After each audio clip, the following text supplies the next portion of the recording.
Utilitarianism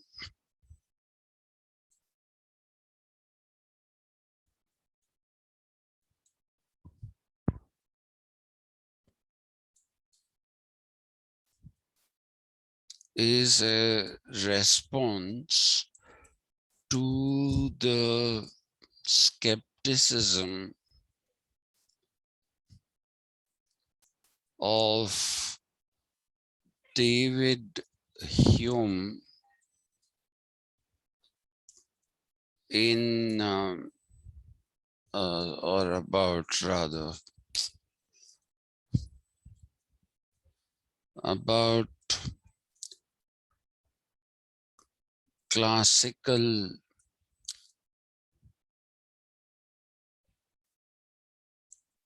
liberalism and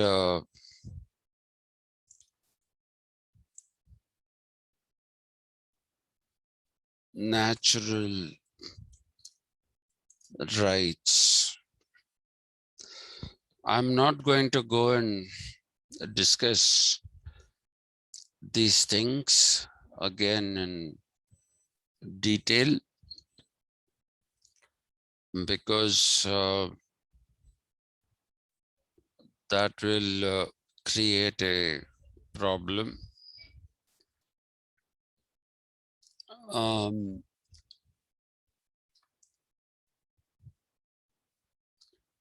What I want you to remember is that Hume's skepticism raised questions about natural rights and how they are operationalized, and also about how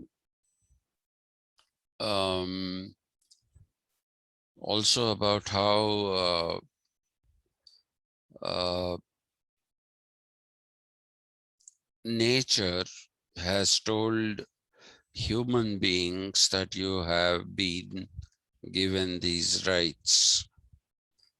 So those are very valid arguments, and since they are valid arguments,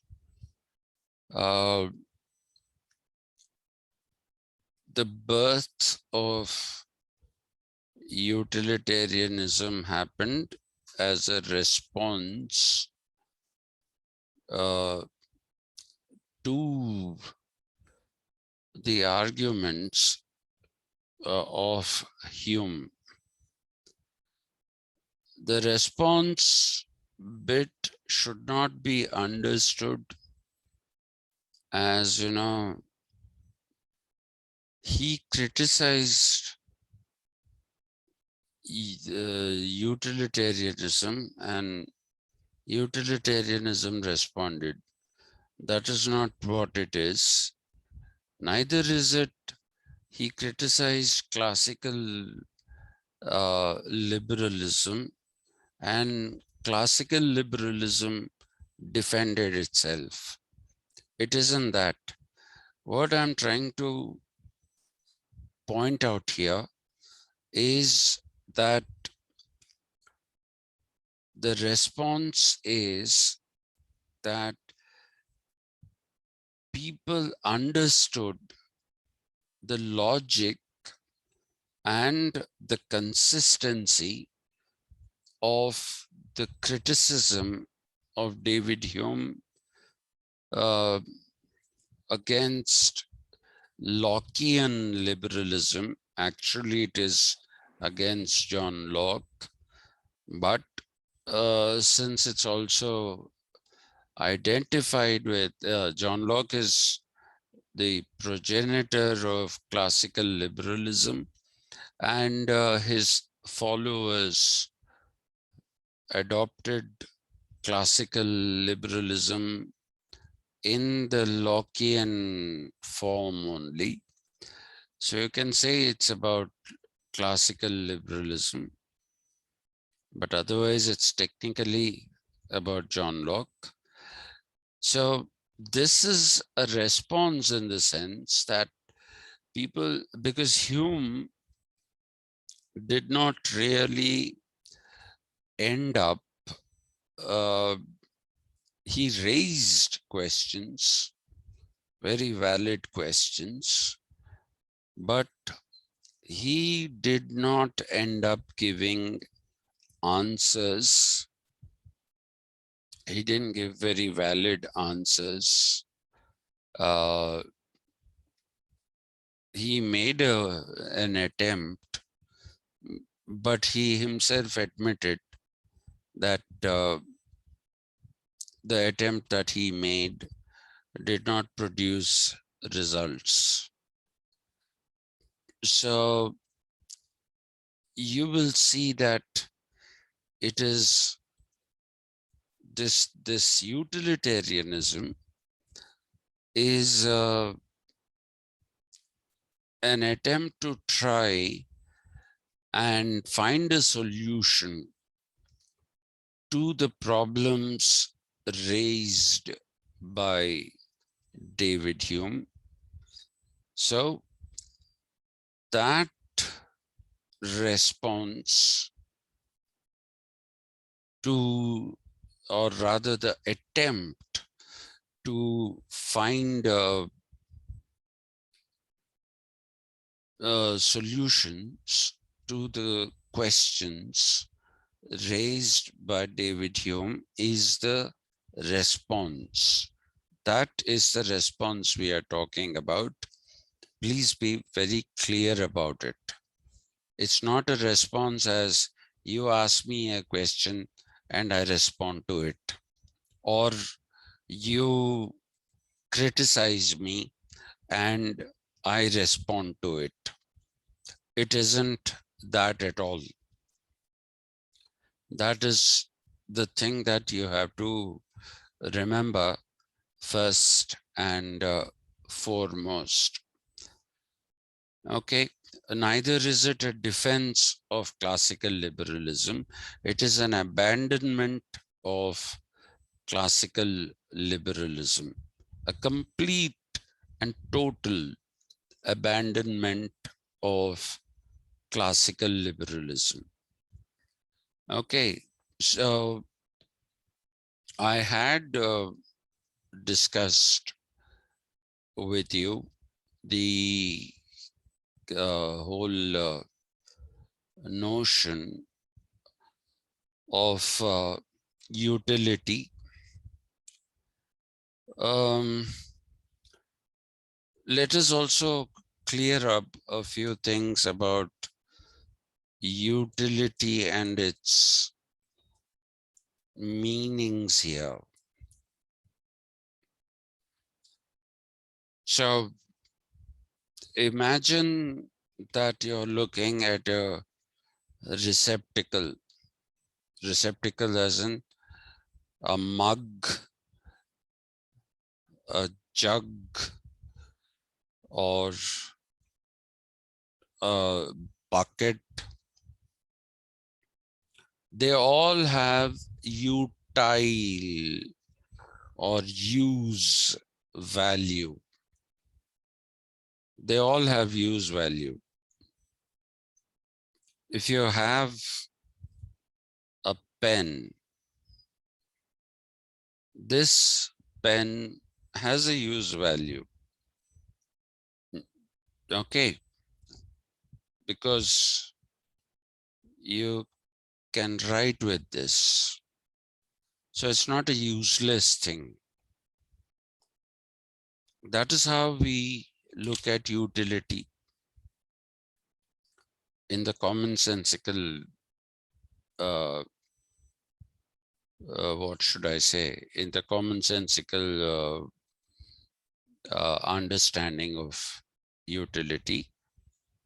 We look at something that has a use value. So a bucket is to store water. If you don't really have running water, which is the case in quite a few households, uh, in many different places. If you don't have running water, then you store water in buckets. I remember when I was very young, Hyderabad had a perennial water problem. So we used to get water at all kinds of times, middle of the night, early morning.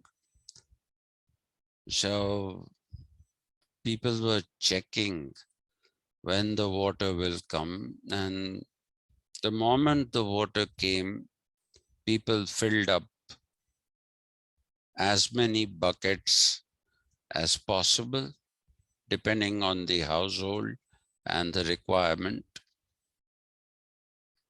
And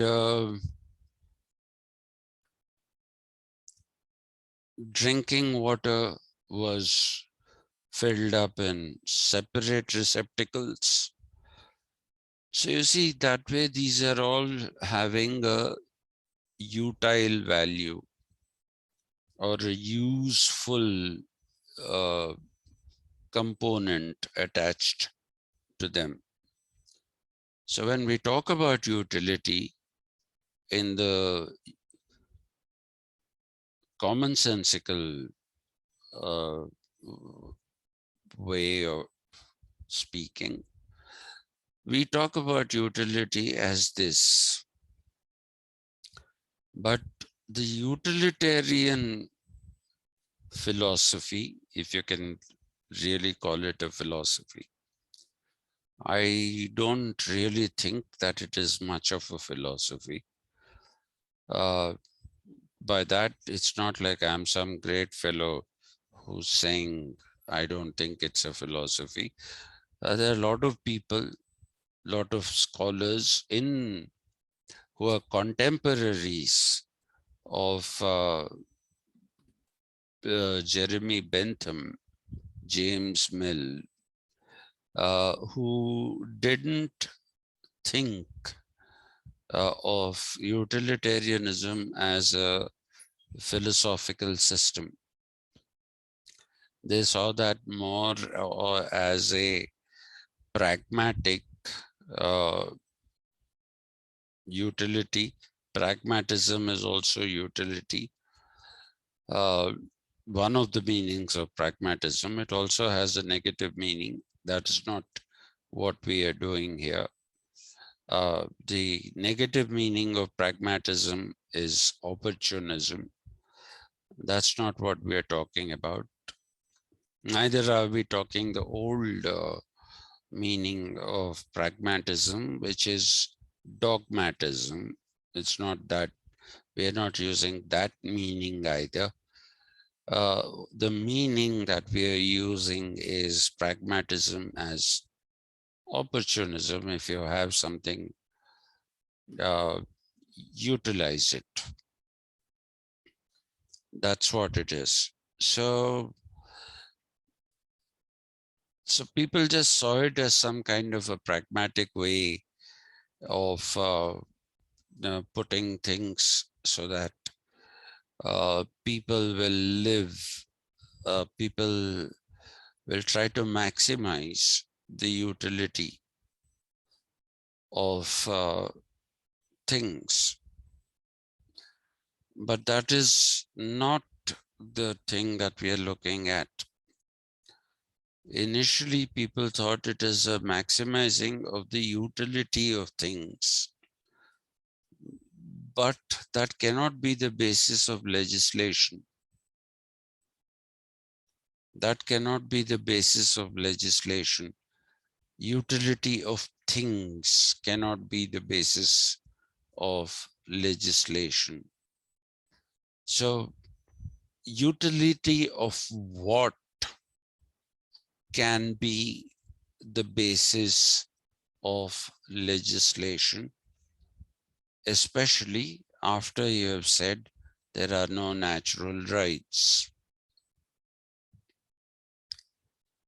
So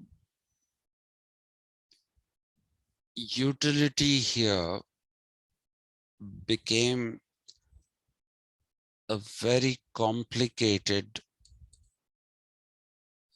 thing, and this complicated thing was to become the basis of legislation. So without much ado, I can't sit for long, and I want to finish Bentham now. Jeremy Bentham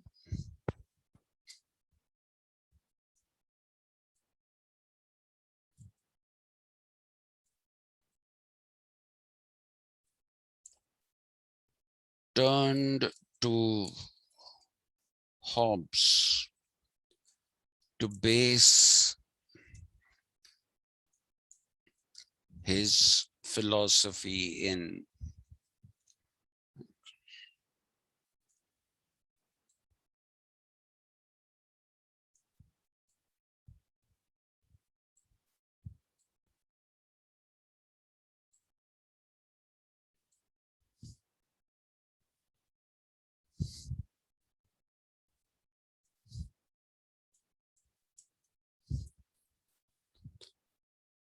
Bentham turned to Hobbes. Remember the two things that he borrowed.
Yeah, so Bentham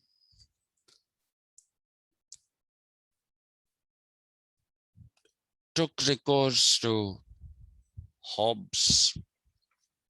Hobbes believed in the fundamentality of human nature, which I have told you many times has been unfortunately been called psychology. Psychology is a 20th century phenomenon, okay, and it's not something that you can attribute to uh, people at any time that you choose. You can't do that. Uh, in fact, there has been a great deal of debate about psychology being a social science or not. A lot of people believe that psychology is not a social science since it is something that is individual. But please remember, whatever be the arguments of people, the roots of psychology are in medicine and perhaps in the psychoanalysis of doctors, specifically Sigmund Freud, who was a doctor who studied psychology of human beings and related them to, he also created universal patterns of behavior. So you'll see that there are a number of commentaries of Freud on the social dimension of human behavior and human illnesses. For him, human illnesses were not simply generated from within the body. There was also a social component to the illnesses that people had. So actually there is a branch of medicine which people here don't study much. But there is a branch of medicine which is studied very, very, what should I say, rigorously in European and European countries and America. It's called social medicine. And this social medicine is something that basically talks about the social dimensions of diseases and how a doctor has to understand the social context in which the what should I say, in which a particular person is born and exists. So that is what it is. Now you have psychiatry. Though Freud was a doctor, he didn't call what he was doing, he didn't call it psychiatry. He called it psychoanalysis. Okay. Psycho comes from psyche. Psyche is your mind and its functioning. So the analysis of the functioning of the mind became psychoanalysis. Okay, and like I said, he also saw some kind of traits, not drives, some kinds of traits which were universal. All those things that people talk about, Oedipus complex, or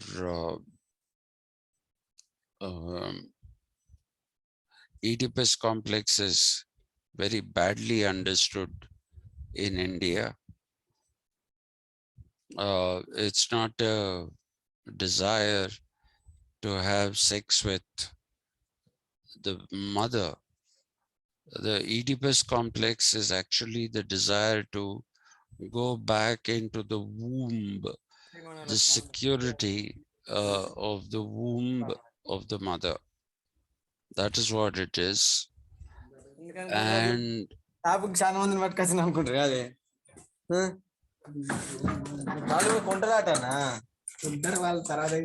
you please mute the mic? Thank you. Yeah.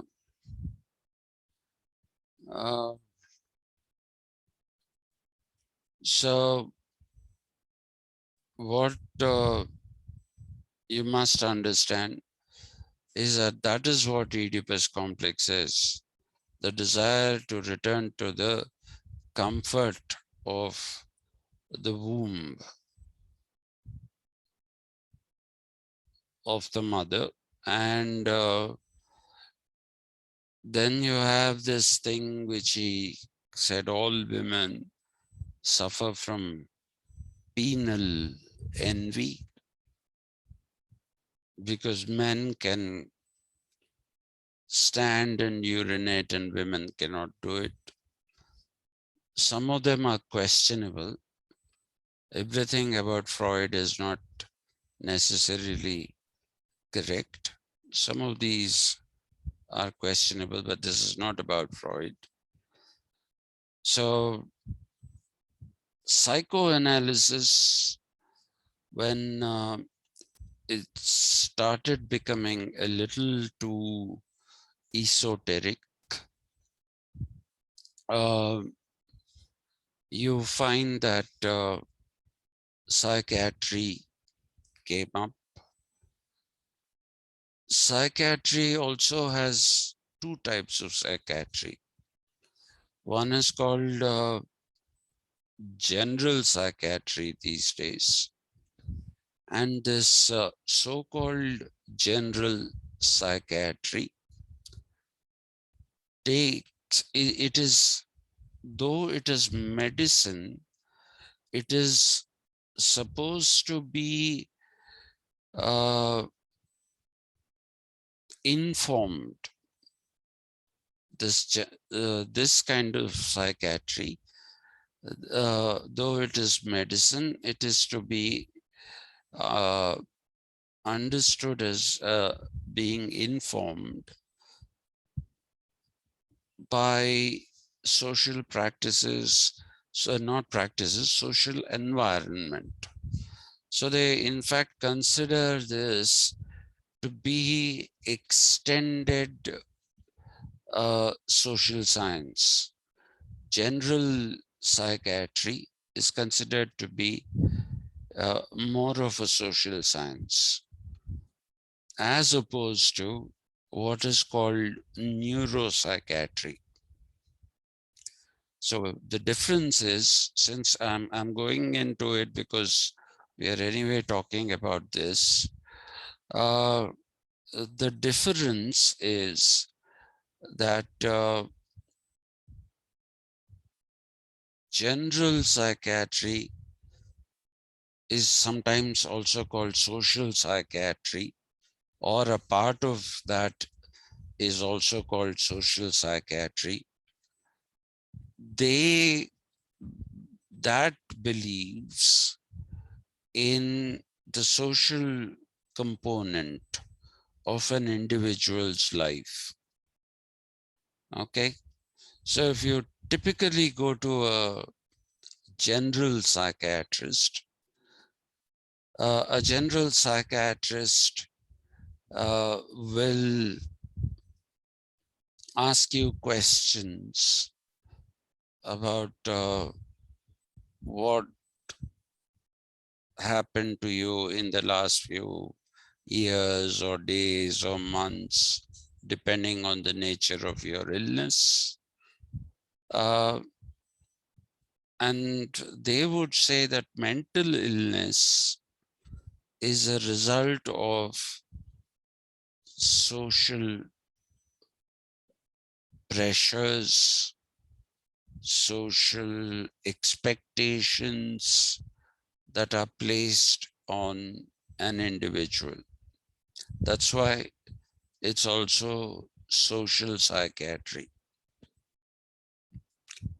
Okay, and funnily enough, those students who do MSW, which is Masters in Social Work, they have a component which is called social psychiatry, and that's more of a practical component which has to be done as an internship with a psychiatrist. So the social psychiatry thing works both ways. Doctors using social science and social science students working with doctors. Okay, so now anybody doing a course in psychology is expected to do a project work in clinical psychology, which is nothing but social psychiatry. Okay, because it means that you have to go to a psychiatrist, understand patients, what are the pressures on them, why do they become what they become. They even try to find out reasons why people become homosexuals or queers or all that LGBT. It's now become ABCD, everything. LGBTQIA plus. So they try to understand the social reasons behind this. Okay, so that is social psychiatry. But neuropsychiatry is completely different. Neuropsychiatry is where you believe that the problems of the mind or mental disorders or mental illnesses are those which are generated within the mind, not outside of the mind. Okay, they are generated within the mind and not outside of the mind. So they work on the functioning of neurons, neurotransmitters, synapses. They work on the and the chemical composition of the brain. So, for example, too much of dopamine, they'll say, will cause a certain kind of disorder, which is bipolar disorder. When you have too much dopamine, for no reason you feel extremely happy, you're laughing all the time, you're thrilled. And suddenly, if there's a fall in the levels of this particular chemical, then you go into the other direction. That's why it's bipolar. You start becoming sad, you cry. There are no reasons for that. So people say anxiety disorders, depression, these are all due to the problems within the brain. There are problems within the brain. So normally you would say somebody who's mentally ill, you would probably say, but this man has everything. Why is this man suffering from anxiety? So the neuropsychiatrists will tell you that this is because of a chemical imbalance. So a neuropsychiatrist doesn't counsel. They don't do counseling. You go tell the neuropsychiatrist, I have this problem, I'm feeling in a particular fashion. So immediately you get a prescription. You get a prescription, you're treated by that prescription, by those medicines. Now, these psychiatrists, the neuropsychiatrists, believe that you have to take medicines for life in most cases because the problem is in the mind that you cannot cure. You can, if there's too much dopamine, you can put a counter to that. If there's too little, you can put a counter to that. Okay, if there's ketamine deficiency, you can do something with that. So they would look at it as a purely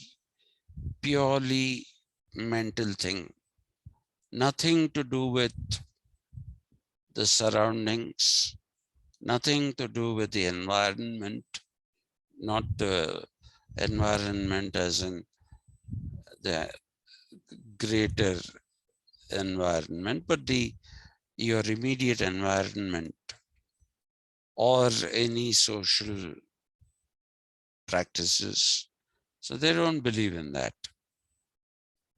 Whereas the social psychiatry, or rather the general psychiatrist, will do a lot of counseling.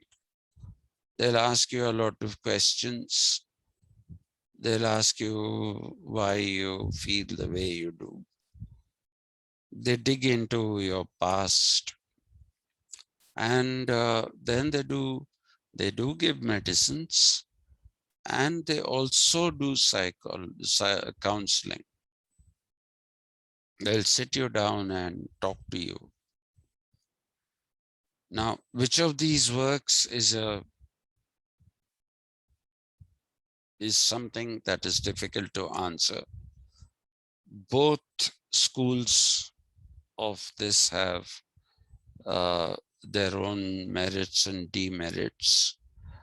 But general psychology, psychiatry, is now considered to have a social science dimension. So those who get into doing postgraduate courses of psychiatry, if they are not doing uh, neuropsychiatry, they are expected to study social science as well. Okay, so that all comes out from, you can, Hobbes, Freud, all these people have contributed to the emergence of these disciplines. But psychology cannot be used even on Freud. Freud is psychoanalysis. It's not psychology. Psychology is completely a 20th century phenomenon. In the case of Hobbes, it's fundamentality of human nature, which is any human being anywhere will go towards what he likes and go away from what he doesn't like. Now, appetite and aversion are very general terms. So what Bentham does is that he gives particular qualities to what Hobbes called appetite. Appetite is a general thing. You'll do what you like. Now, Bentham is saying you will do what you like is seeking pleasure. Okay, so appetite for him is pleasure, or the seeking of pleasure. Aversion for him is the avoidance of anything that causes pain. Okay. Now, here we are in the physical dimension. What gives you physical pleasure? What gives you, or even if the pleasure is mental, the root to that, root is not R-O-U-T-E, is R-O-O-T. The root of that pleasure is physical. It's physical. The root of the pain cannot be mental. The pain can be felt in the mind only, but the root is physical. R-O-O-T. Maybe the Americans did the world a favor by calling it route. Anyway, let's not get into that now. I've deviated enough for 3 days. So appetite becomes pleasure, aversion becomes pain. Now, the other very big change that Bentham makes from John Locke is this. John Locke, if you remember, said that those who have more property are the ones who are rational. So this is a point that I haven't made before. So this is the point I'm making for the first time.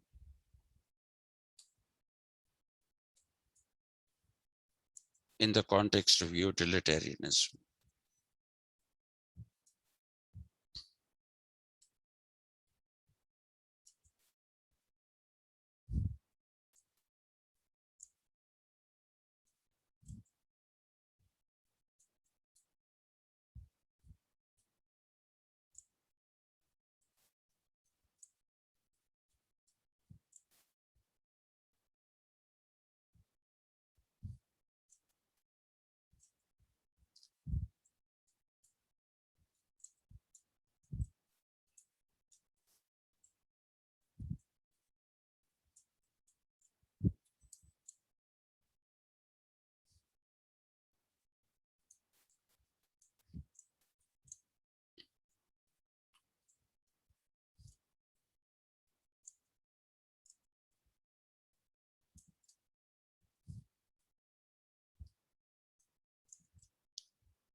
So you see, there is a social judgment here.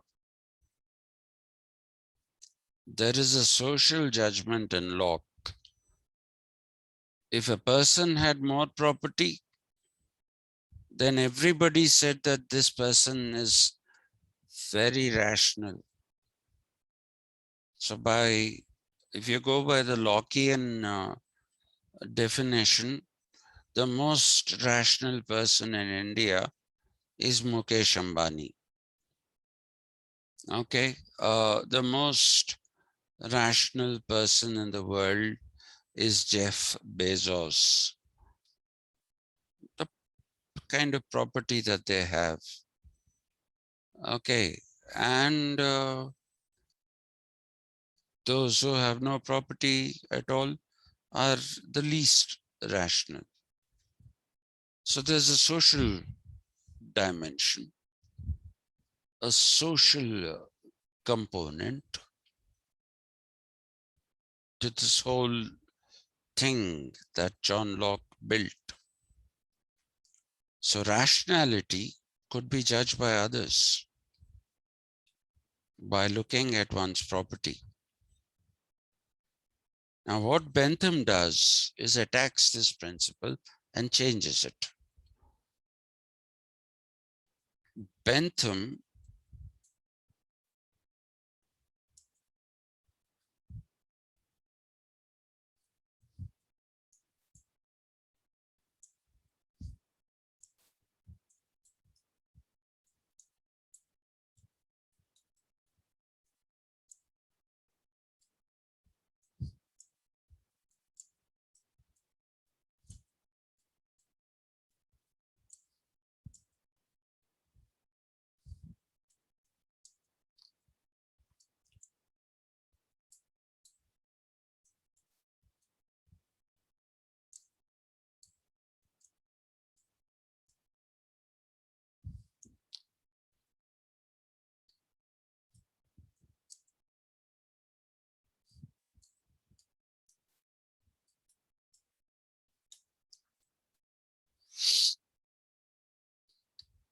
Okay, this is the biggest change that Bentham made. He said every individual is the best judge of his own rationality. Sans is minus any external consideration. Doesn't matter if you have money or you don't. Doesn't matter you have X, Y, or Z, or you don't have A, B, or C.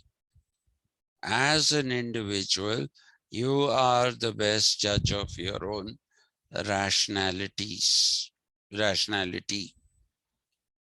Therefore,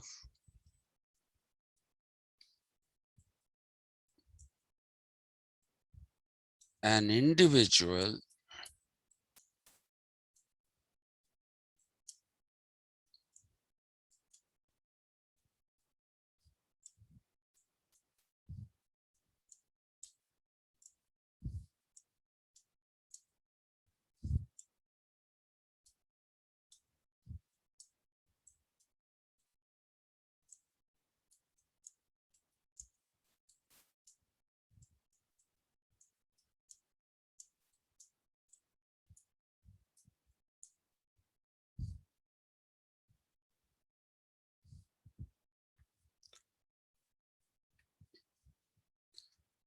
so for Bentham,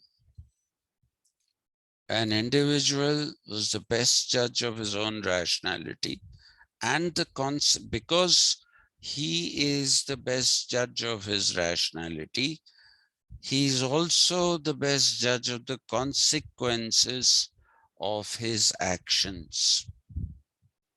Every individual is the best judge of the consequences of his own actions. He knows best for himself. If you try to tell somebody, look, what you're doing is not right. Bentham will say you have no right to tell somebody what he's doing is not right. What makes you think you're more rational than that other person? That other person knows what he's doing.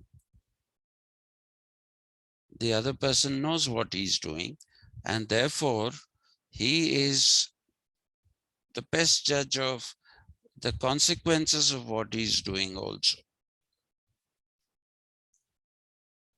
So if a certain kind of consequences come out, it essentially means that the person wants those kind of consequences to come out of his actions.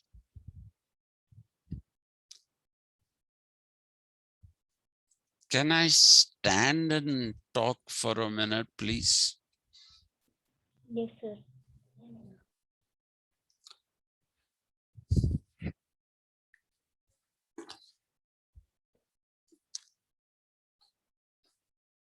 By doing this, what Bentham is actually doing is that he is saying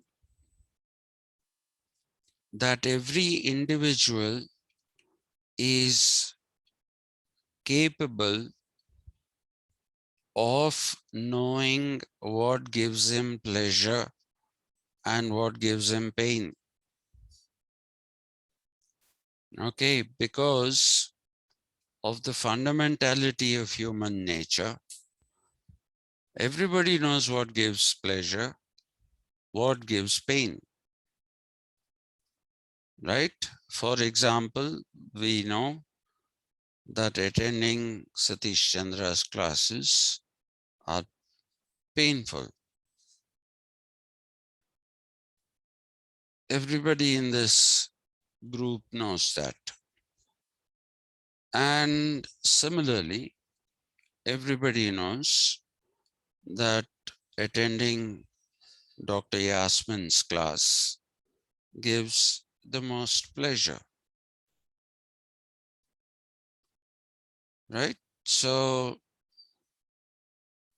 what Bentham is trying to do with this argument is to build the idea that legislation or laws should be enacted.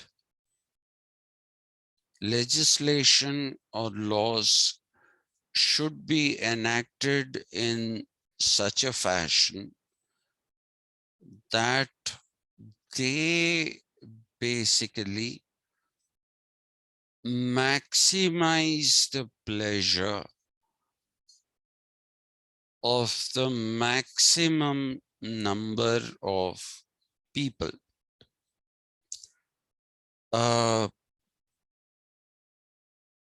Not only do they maximize the pleasure, it could be the same acts or it could be some other act that should also minimize the pain. You probably can't get rid of pain, as I have found out in life. In my case, it seems to be maximize the pain and minimize pleasure. But that's okay. I'm a believer in karma, so I must have done something to deserve this. So I take it. I have been rewarded this year. I have also been punished with this pain. So I accept both with the same equanimity. I don't die of happiness when I've been rewarded. and awarded. I don't die of pain when I have the pain. Just accept them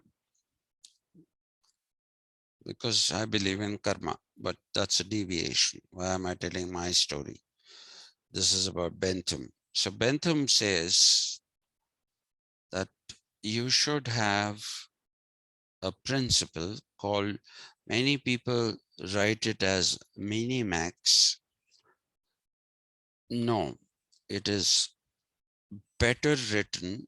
It's a creation post Bentham. Bentham didn't create it. People use this to describe uh, the philosophy of Bentham. Please make a note of it. I'm not sitting, otherwise I would have typed it. Uh, People write it as mini-max, minimize pain, maximize pleasure. That, in my opinion, is not the correct way to write, is not a proper way, not correct. There's nothing incorrect about it. A proper way to write would be maximize pleasure and minimize pain, because Bentham's primary emphasis is pleasure, not pain. Please remember that. Bentham's primary emphasis is on pleasure and maximizing of it. It is a corollary of this that uh, you have the uh, minimizing of pain. He's not concentrating on pain. He's concentrating on pleasure, but he understands very well that uh, you cannot completely ignore pain. So to that extent, he would say minimize pain. But his primary focus is on pleasure. So you should write it as maximum pleasure, maximum principle. So the maximum principle stands for maximizing of pleasure and minimizing of pain. Now comes the most difficult part of Benthamite philosophy. If every individual is a judge of his own rationality, and based in this rationality, every individual is capable of maximizing his pleasures and minimizing his pain, how do you enact laws for society? You can't have a law for every single person, right? You can't say this law is applicable to Akshay Puneet. Okay. Nor can you say that this law is applicable to Padma Navanand. Or you can't say this law is applicable to Afrin, right? You have to have laws that are applicable to society. And Bentham is aware of it. So what is Bentham basically trying to do?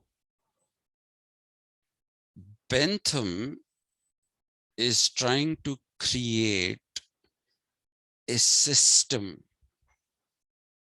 He's trying to create a system by which you have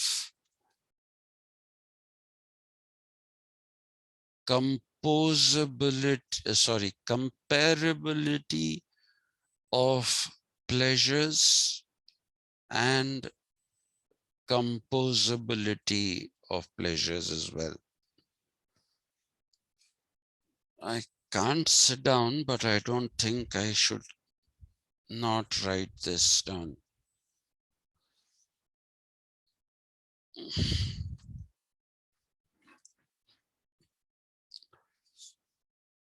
Bentham says,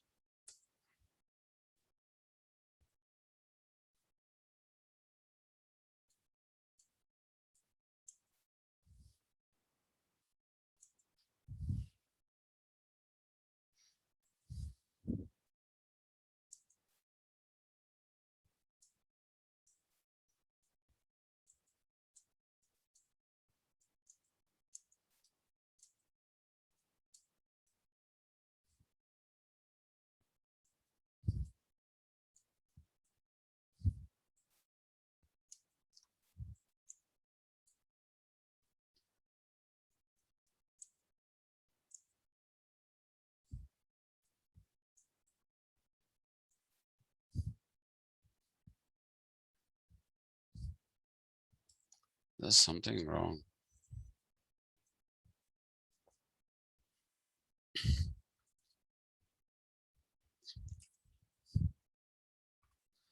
Bentham says pleasures, different kinds of pleasures, are comparable and are also composable. Now, this I have to explain. I don't need to write anything on that. So, what does this mean? That every individual, okay, that every individual is capable of uh, understanding his pleasures and ordering them. So, if you ask Padma, she loves watching cricket. So she'll say, that gives me most pleasure. Okay, watching cricket is what I find most pleasurable in life. If you ask Akshay Puneet what gives him most pleasure in life, I don't know. I have never asked him that. Let's say he'll tell me that reading a novel, a classic novel by an author like Charles Dickens gives me greatest pleasure. I know it doesn't.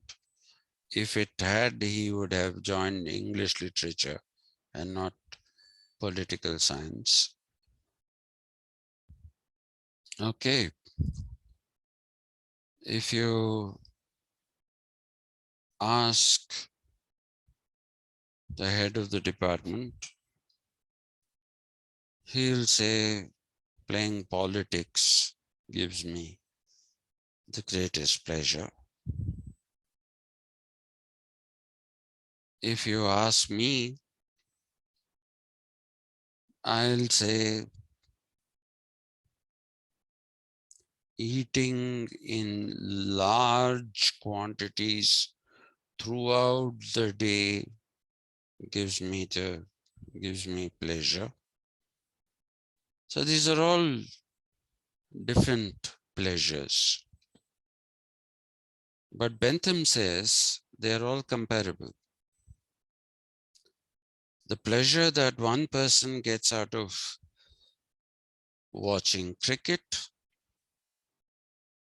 is comparable to the pleasure that another person gets out of reading classic English novels, and a third person gets out of eating vast quantities of food.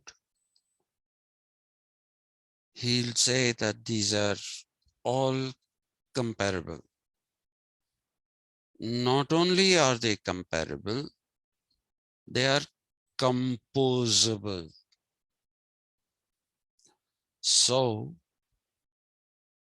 this is now a quantificatory exercise.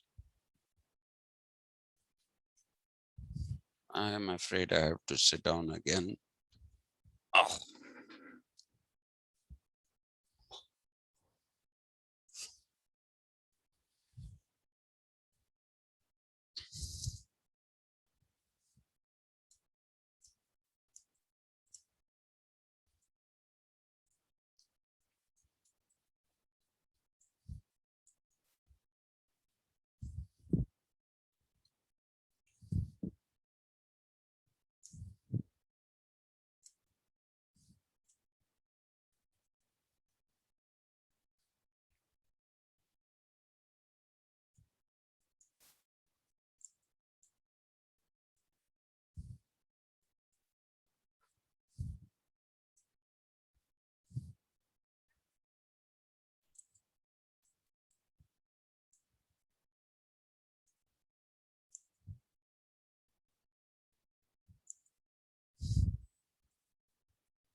The quantificatory exercise is at two levels. First level is the level of the individual or the individual's level. Don't call it individual level. That's wrong. We're talking about an individual as a person, so it's got to be individual's level.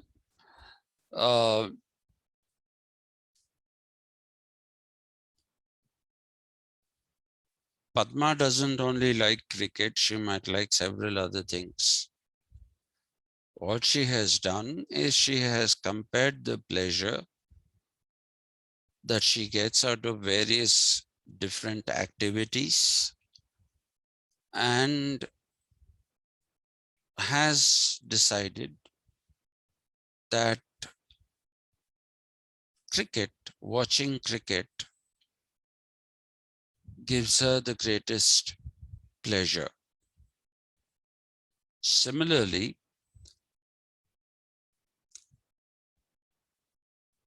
Akshay, what gives you pleasure? What activity do you like most? Listening to your classes, sir. Hmm? Listening to your classes. No, don't joke with me. I'm asking you a serious question. Seriously, what gives you the greatest pleasure? Listening to jokes. Listening to jokes. Okay. So that's why you decided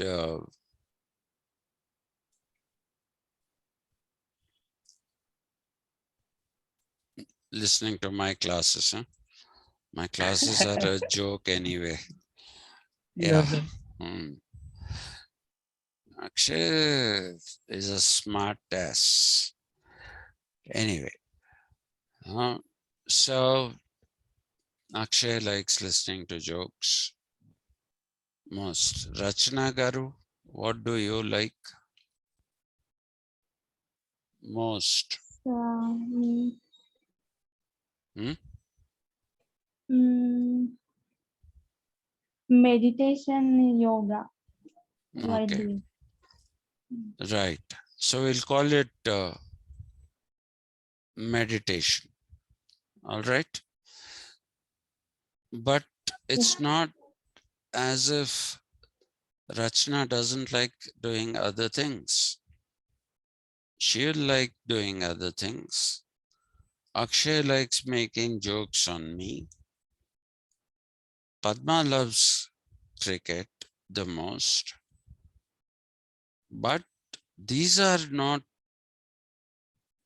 these aren't the only pleasures that these three people uh, experience and enjoy. They enjoy other pleasures as well. Okay. And what they have done is that they have ranked their pleasures and said this is the topmost pleasure. So quantification has to be done now. If there are some, pick up the 10 most 10 activities that give you the most pleasure. That's the question Bentham will ask. The 10 activities that give you the maximum pleasure. Rate them 1, 2, 3. Not only do you rate them 1, 2, 3, you also rate them in terms of on a scale of 100, how much does one activity give you pleasure? The scale is important.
They have to be scalable.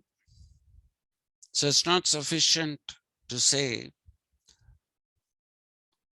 watching cricket gives me the greatest pleasure. You also have to quantify that pleasure.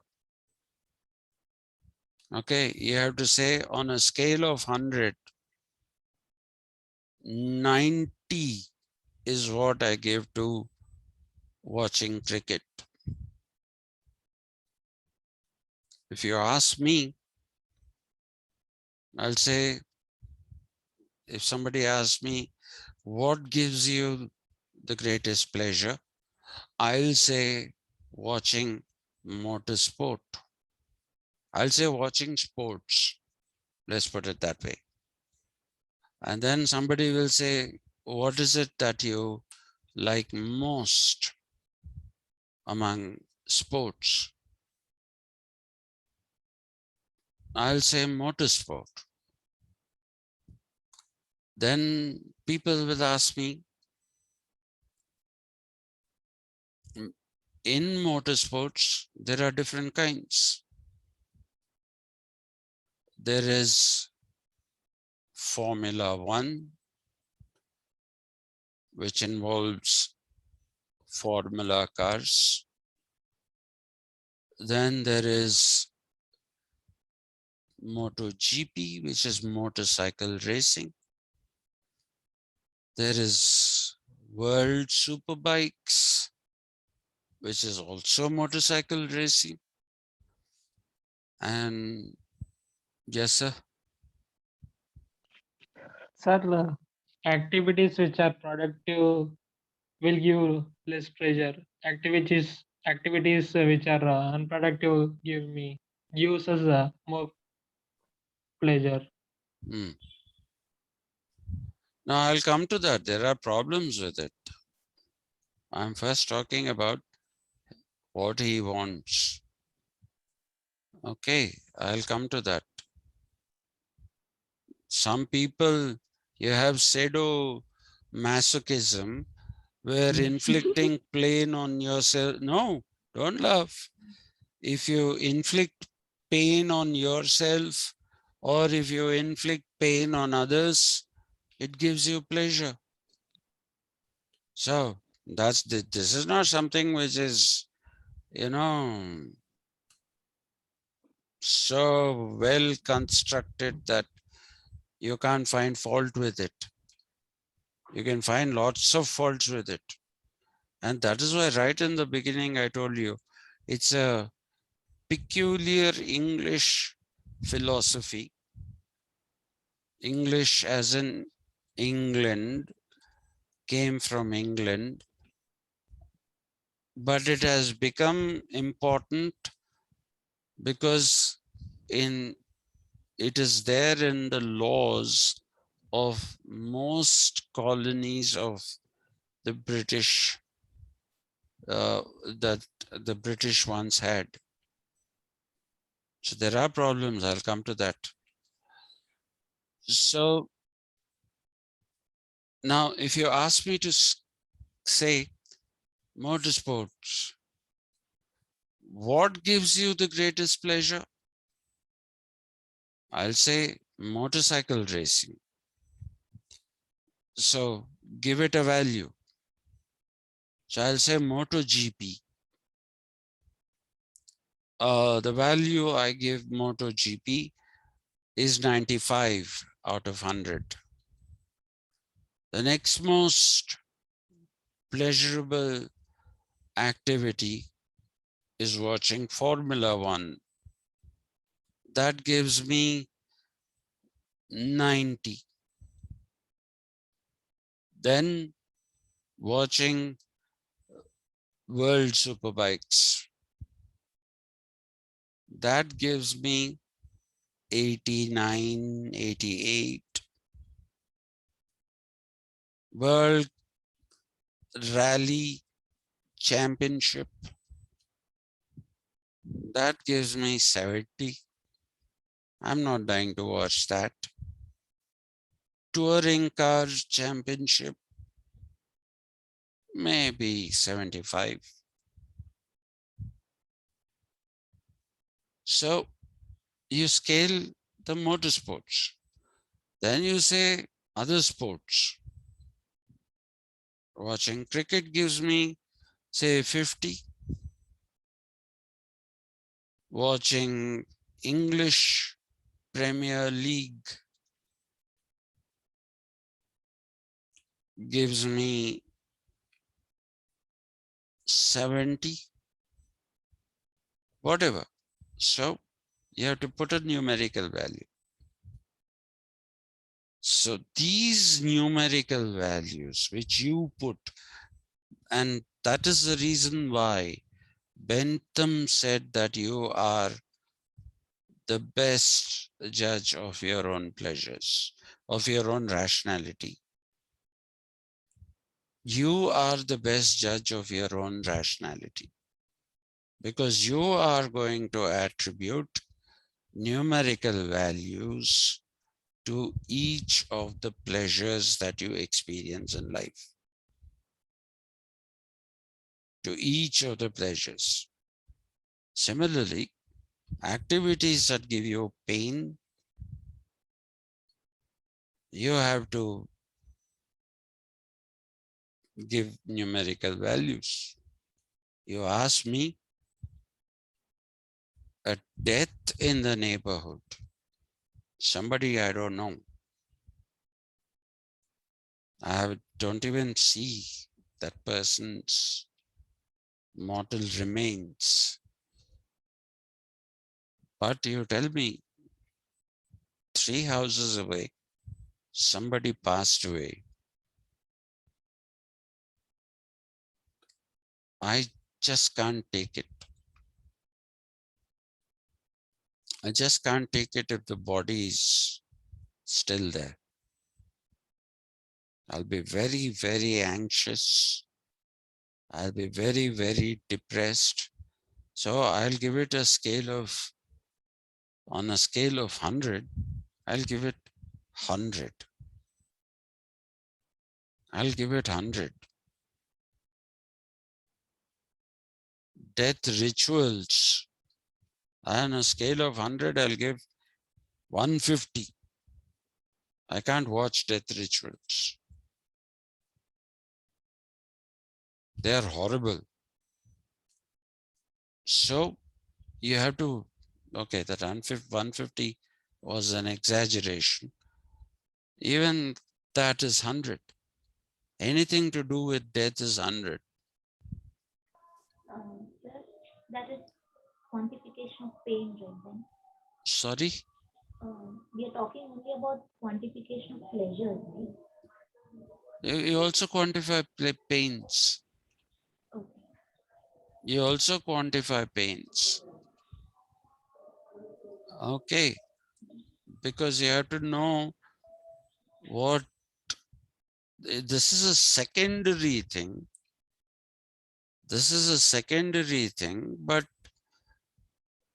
it does, you don't do it separately as an exercise in quantifying pains. When you take a list of human activities, and depending on the numerical value that you're attributing to that particular activity, human activity, that basically, okay, that basically is also something that will show you what gives you least pleasure.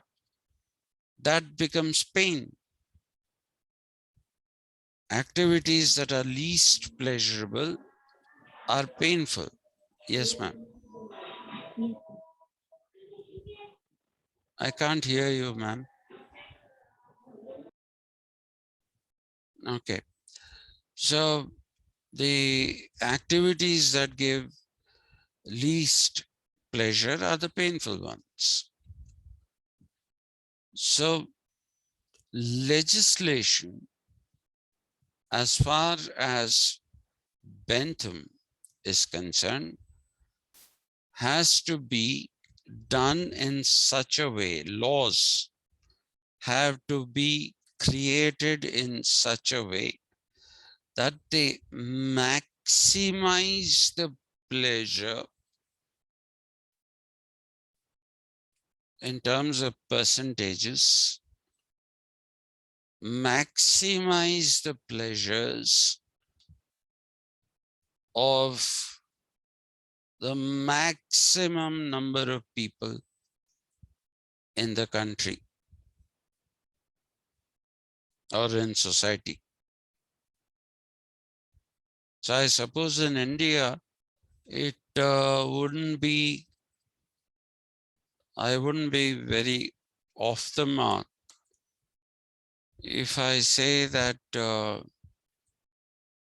watching IPL or something like that gives maximum pleasure to the maximum number of people.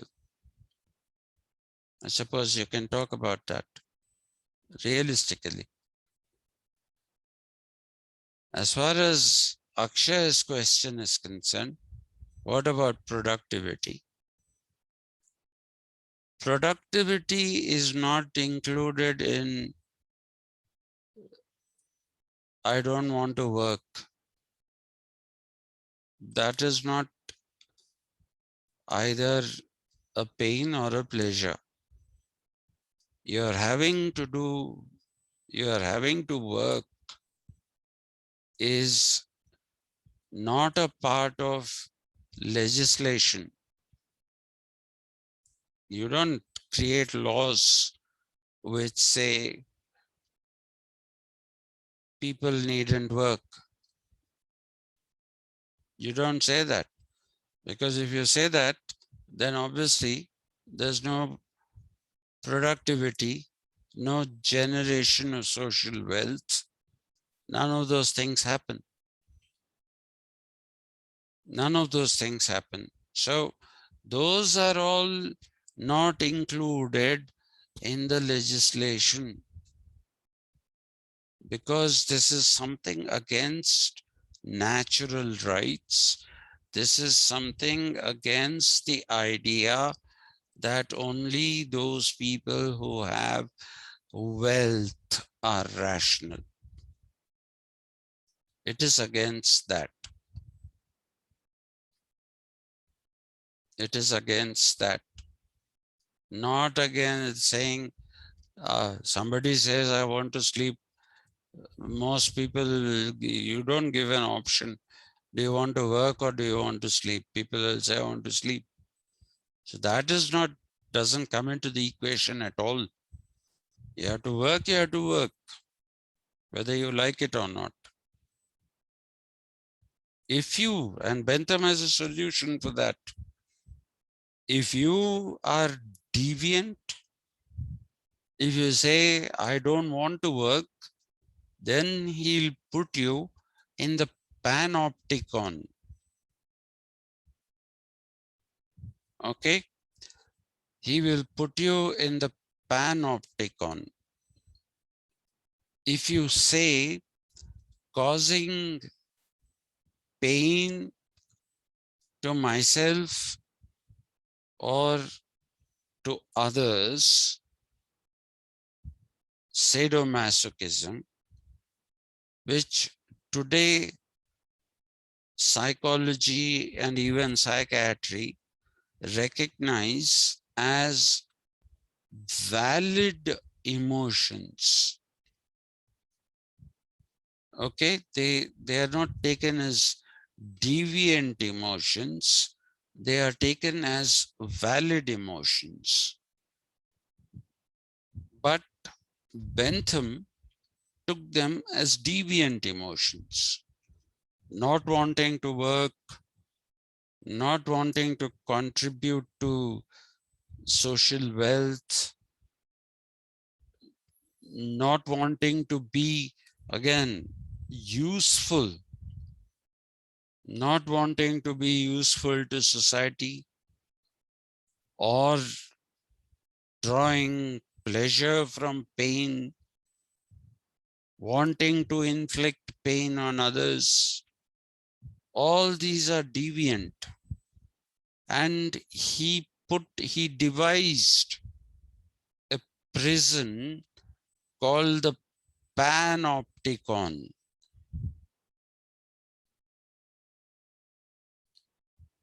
A Panopticon was what he called a penitentiary.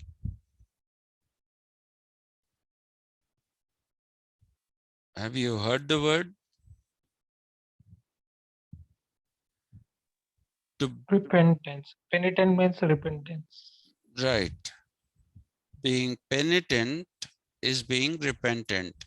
Repenting what you did wrong. So, if funnily, the Americans don't call their prisons prisons. They call them penitentiaries.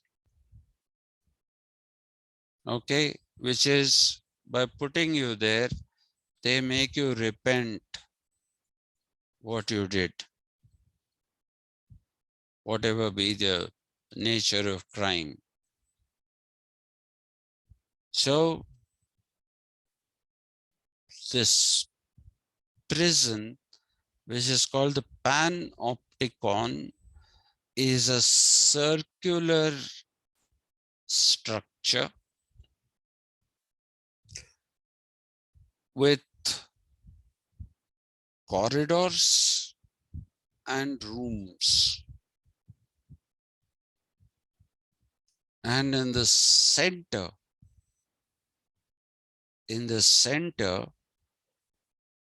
you have a room for those who are called the sentinels, sentinals.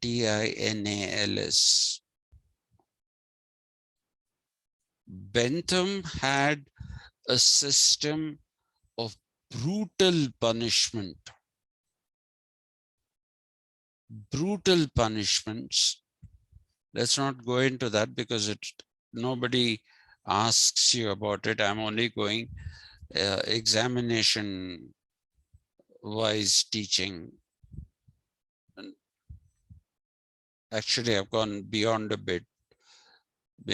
a bit, but from the next class onwards, it'll be purely exam oriented.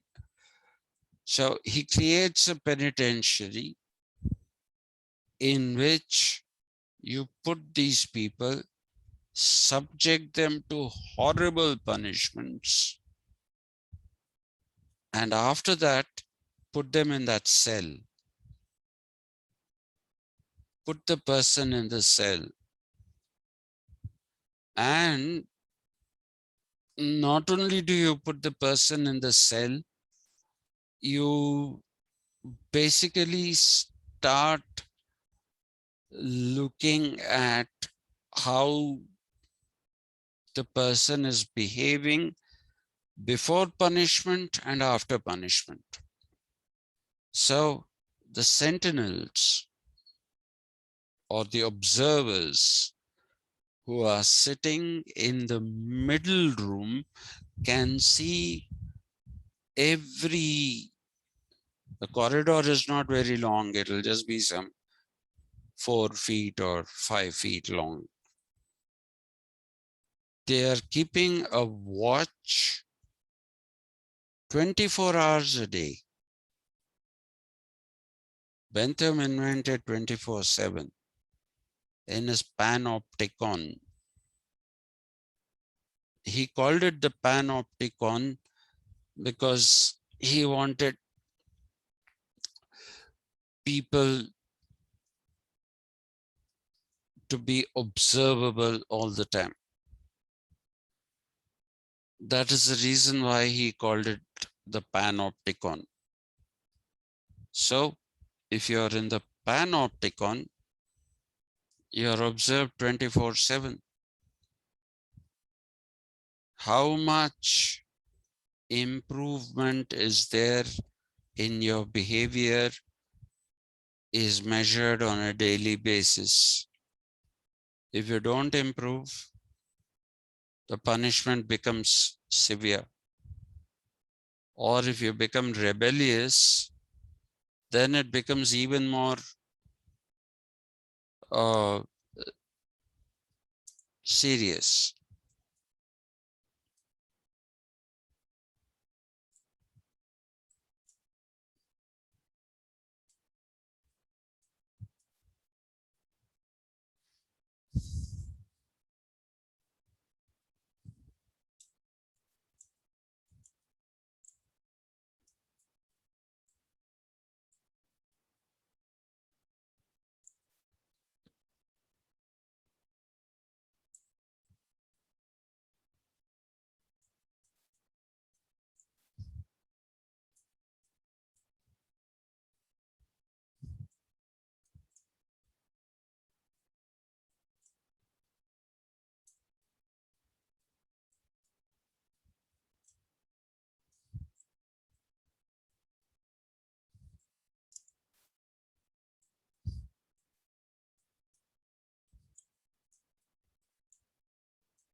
So Panopticon, because you can see it from everywhere.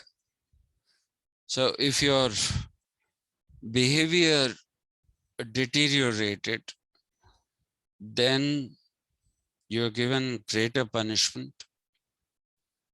If your behavior was improving, the extent of daily punishment would also start coming down.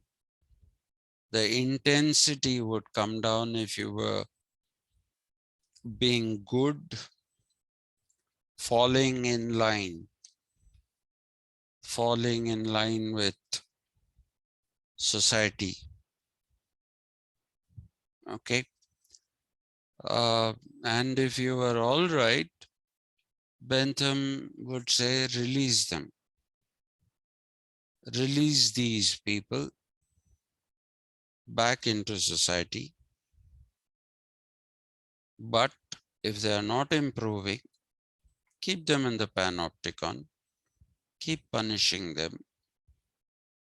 And even if it meant that it consumes their entire life, doesn't matter.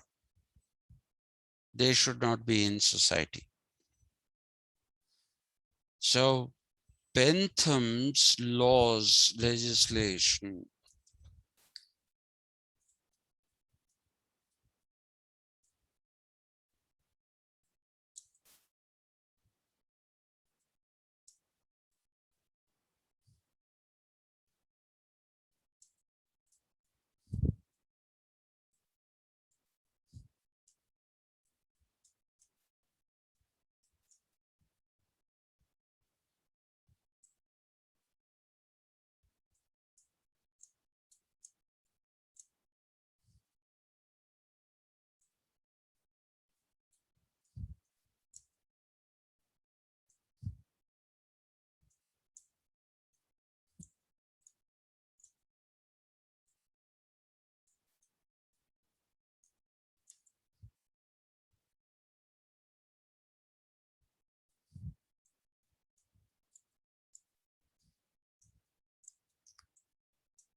okay.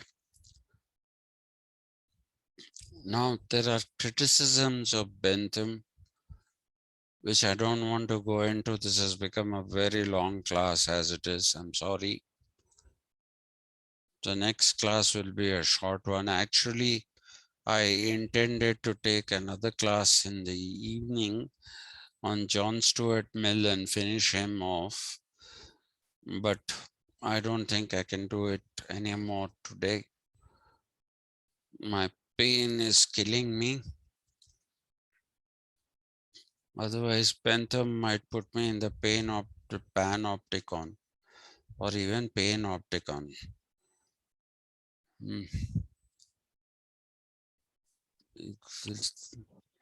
So there are lots of criticisms. Otto Neurath, I talked to him about I talked to you about him, not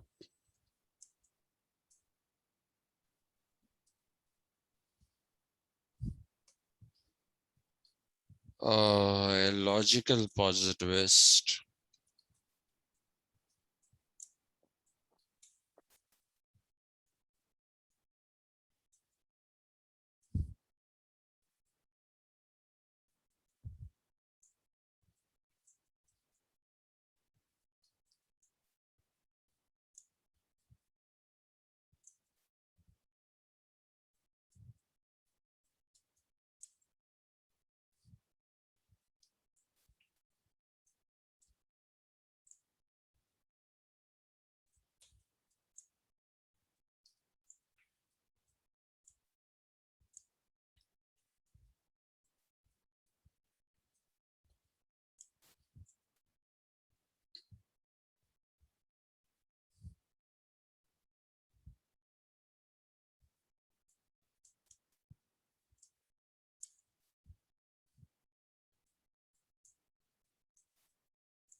This was called the Felicific Calculus. Felicity is pleasure.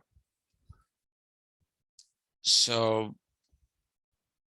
Otto Neurath systematically dismantled it.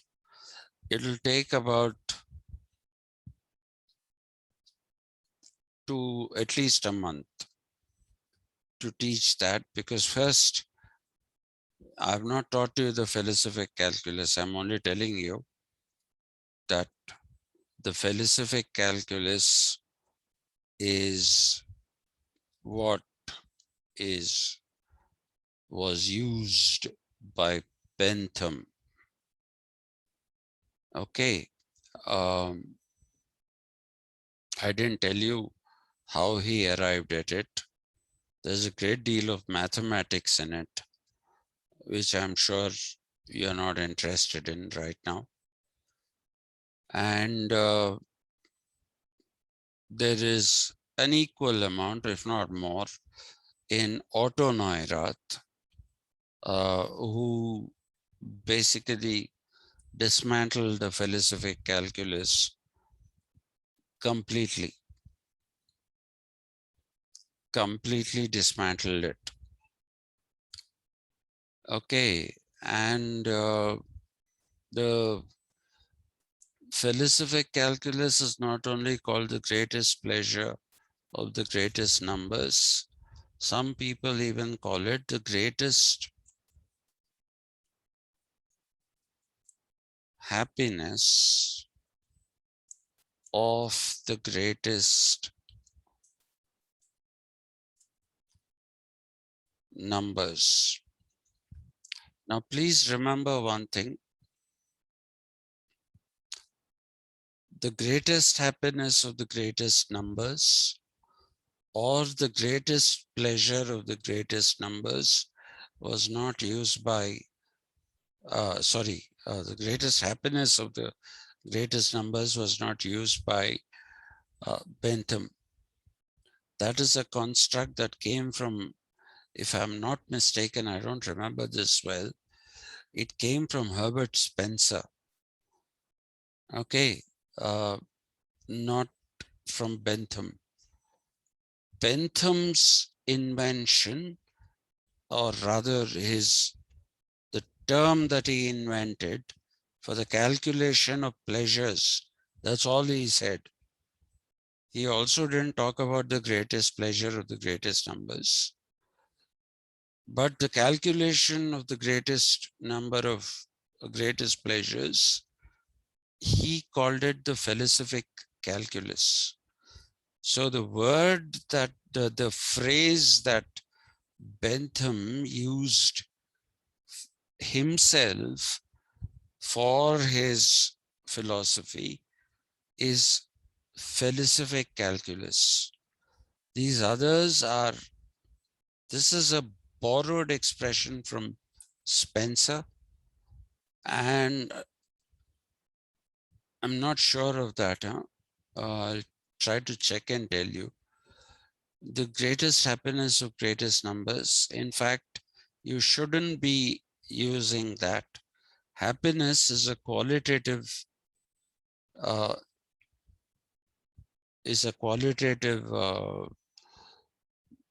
thing, and it is rather difficult to actually uh, it is actually difficult to put a number to happiness. Okay, it's very, very difficult to put a number to happiness or pain. It'll be arbitrary.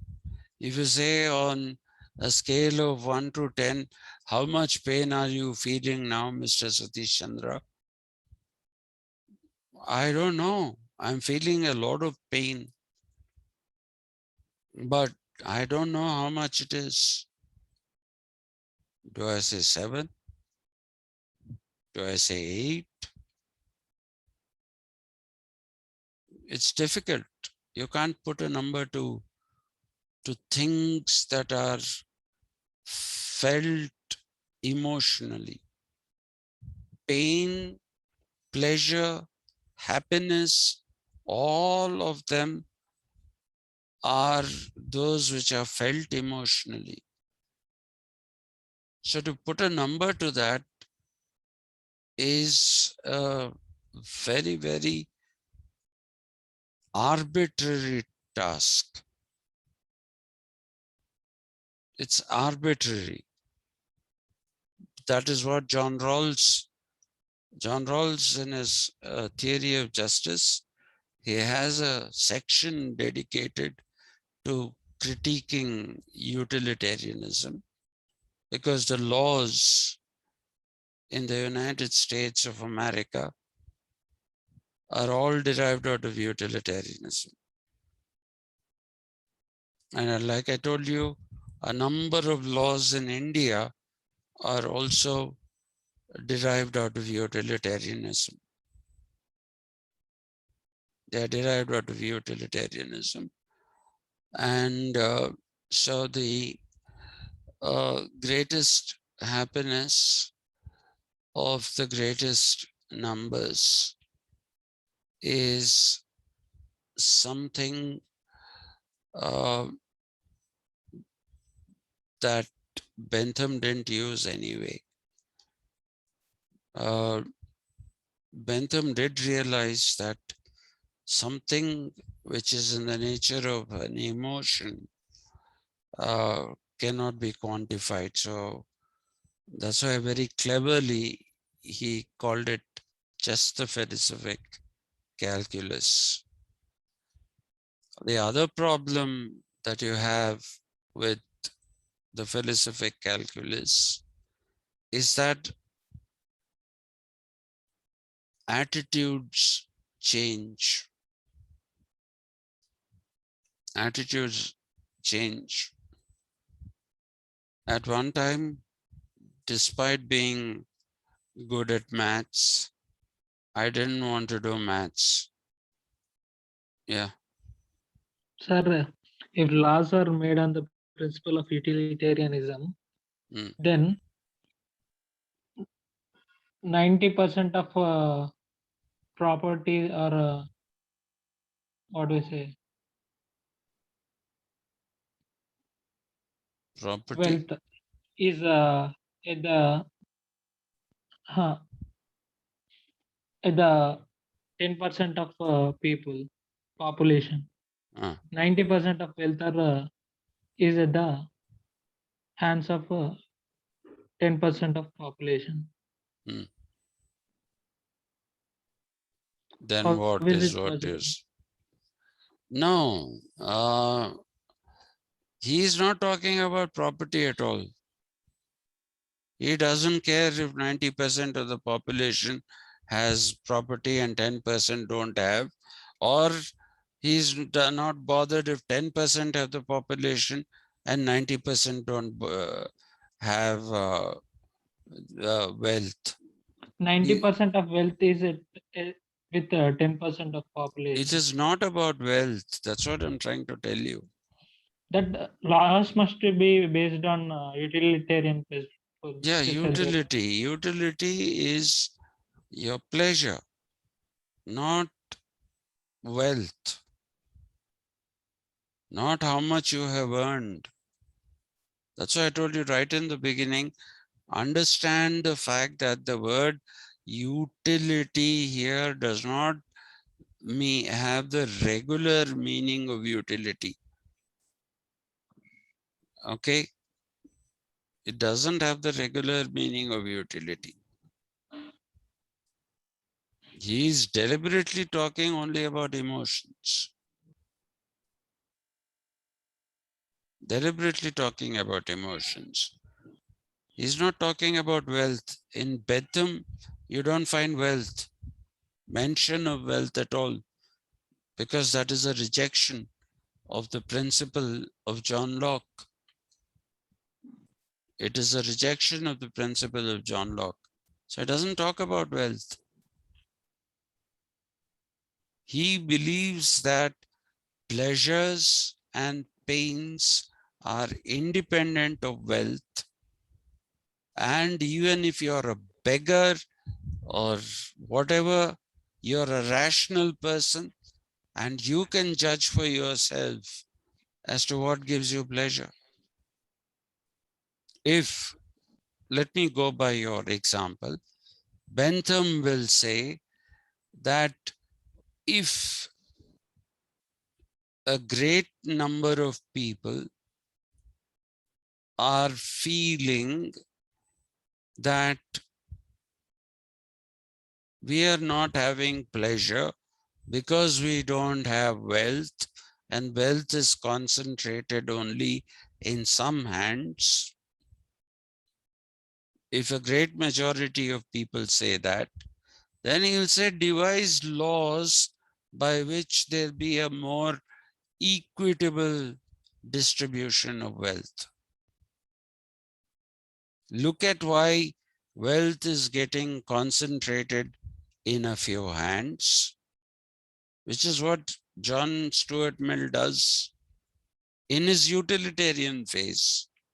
There are two phases in John Stuart Mill. John Stuart Mill there is a utilitarian phase, and then he came out of the utilitarian phase. But in his utilitarian phase, John Stuart Mill said that he went by the Lockean principle, equality of beginning. So he said if people are inheriting wealth, if they are inheriting wealth, then they are not starting at this, there's no equality of beginning. So initially he said that wealth should be confiscated. That was too radical a solution. So he toned it down and said that it had to be very heavily taxed. He wanted most of the wealth taken away as tax so that people don't have too much wealth, which they didn't earn. If you earned it, okay. If you did not earn it, if you're inheriting it, so he wanted a law against that. This was in Okay, his sir. utilitarian phase. Yes, sir. That's why I consider John Stuart Mill to be a much greater person. Bentham is not such a wonderful chap. Definitely John Stuart Mill is great, especially that particular thing that he said, inheritance, taxing inheritance. First he said confiscate it. Let those people start with bare minimum and let them build their life again. But that was too radical. That was too radical. Okay, so let me finish off with the last point. Another problem with the Felicific Calculus is changing attitudes.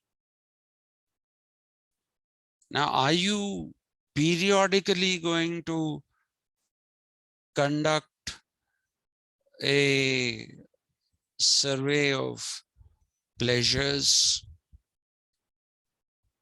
Bentham is silent on that.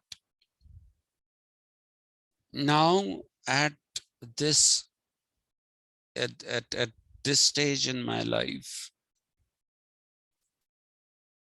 I don't find things that I found extremely pleasurable in my younger days. Okay, when I was just about a teenager. When I was just about a teenager, I hope Madam Padma is still here. She just might like what I'm going to say. If you showed me a poster, my tenant, there was this chap who was exactly my age. We were born in the same month, same year. So somebody gave him a poster, okay, of what the popping crease is in cricket. And it featured this great cricketer from England called Keith Fletcher. Okay, it said Keith Fletcher at the popping crease. It was a big poster about this big.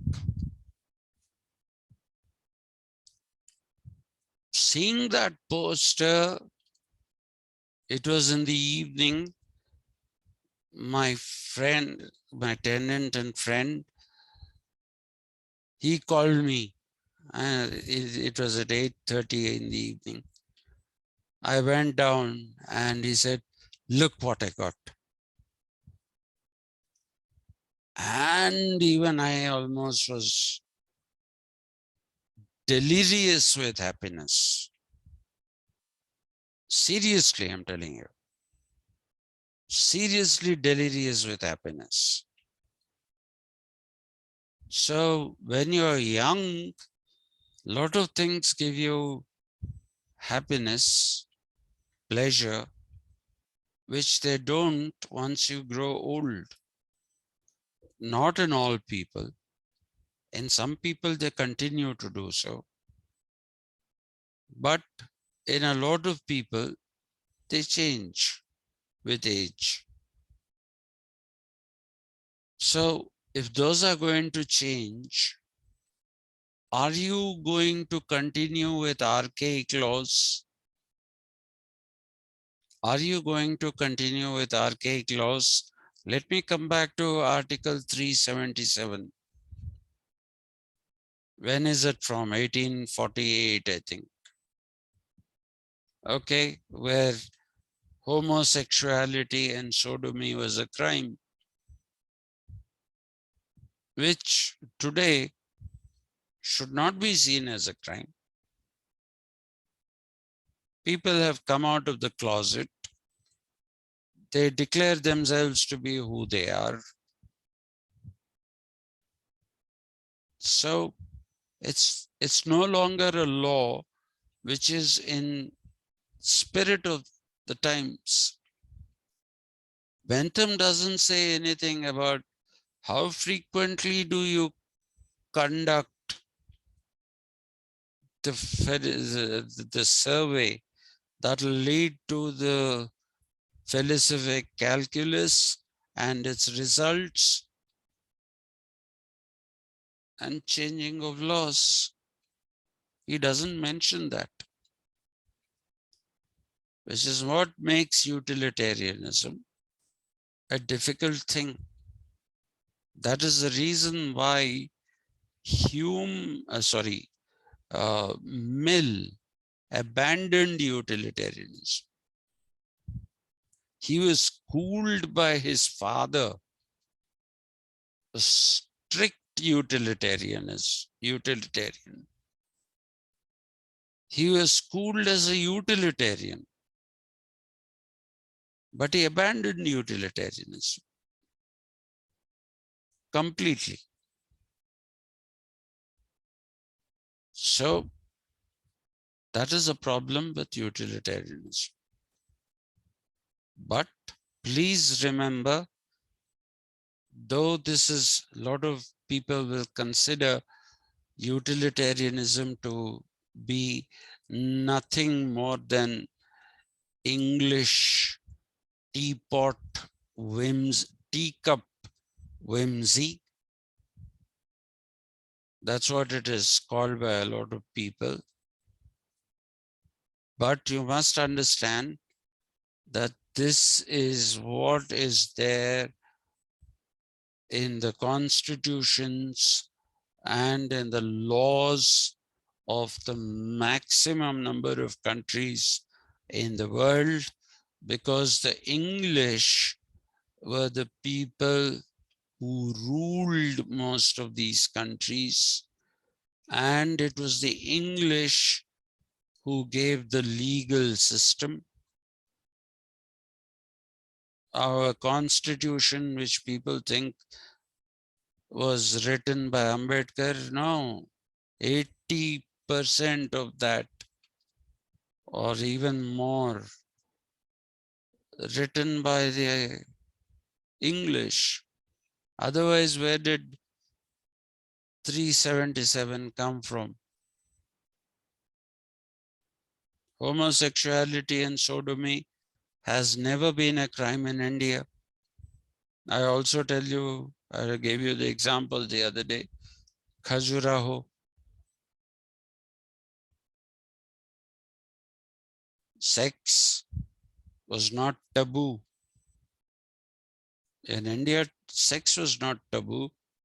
Nudity was not taboo. If you went to the southern part of the country, people only covered themselves to the extent that they remained modest,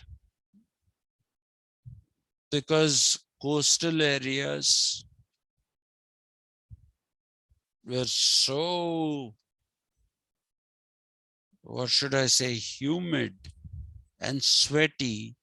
Wearing clothes like the ones that we do, they just couldn't do. Even today, the men in most of the villages in north coastal Andhra Pradesh, they just go around with a lungi, that too lifted to the knees.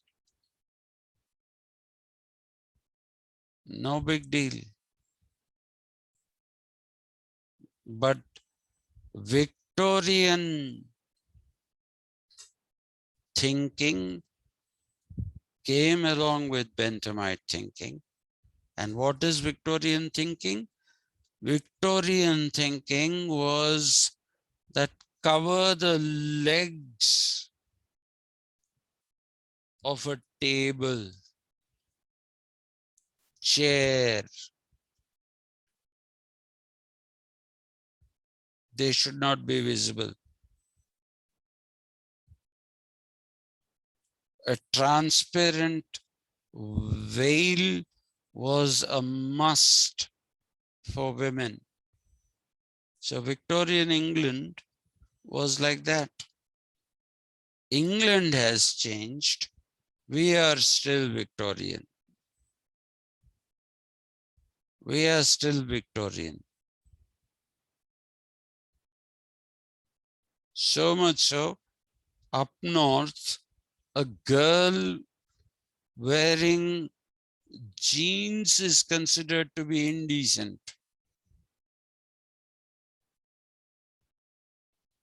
She's fully covered in jeans. Skirts, maybe you could understand. Maybe, maybe not. I don't think wearing skirts is a bad idea. I don't subscribe to this argument that if a girl, is, when she's dressed fashionably, people say she's dressed provocatively. I don't subscribe to that. If somebody with a six-pack went walking on the road with just his briefs on, will girls go and fall on him? They don't.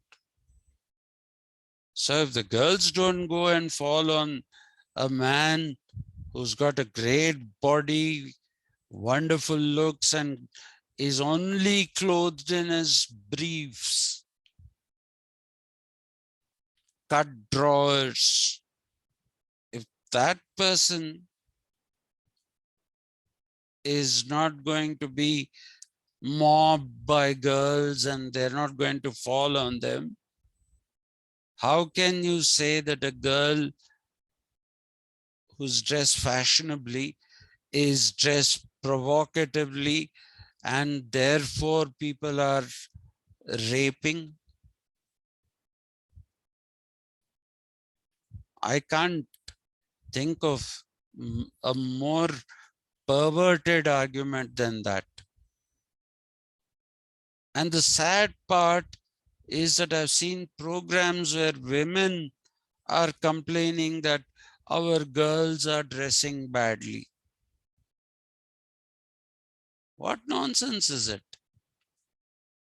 Give a girl the freedom to wear what she wants.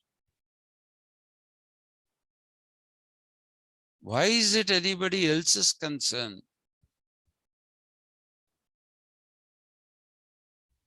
It's nobody's concern. Absolutely nobody's concern.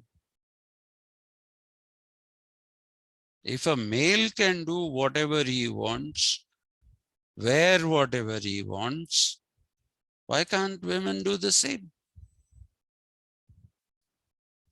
These are all Victorianisms that came along with Benthamite utilitarianism into our country, attitudinally also. Leave alone the laws, which are all Victorian, Benthamite, utilitarian, thanks to the Government of India Act of 1935, which we have adopted into our constitution. I said somewhere in a lecture that Ambedkar didn't write the constitution. So a couple of people were very angry with me. They said, you are basically spoiling the name of Ambedkar. I told him, listen, buddy, I'm not spoiling his name. If you claim that this constitution is written by Ambedkar, if you claim that, first of all, it's wrong. Second of all, you are doing him a very, very big harm. You're going to do a big harm to his reputation. Because there are laws like this. If he has authored these laws, then he should be ashamed of himself. Would you want that?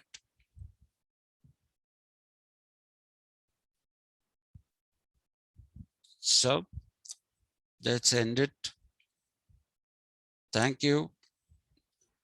Tomorrow I'll meet you at the same time. 11 o'clock. I'll finish John Stuart Mill in the morning. Today I thought I didn't want to teach like this, but I ended up teaching like this. It'll be a 1 hour class. I'm not able to sit also. And we'll have an evening class as well tomorrow. And that is because we have stuff to do with the political ideologies class. In the next 2 days or maximum 3 days, I want to finish the syllabus of both. Okay. Yes, sir. The link I will not put on your MA second semester thing. For the link, I'll put on the AVR group. Even the recorded video will go on to the AVR group. It'll anyway be there on YouTube. But if you want to just click and go to YouTube, go to the AVR group, AVR Institute group. I will post the video there. I can't post it here on your official thread. So see you tomorrow at 11 o'clock. Thank you, Thanks, sir. sir. Yeah. Take care, sir. Yeah. Thank you, sir. Thank you. Thank you, sir. Bye. Thank you. Bye.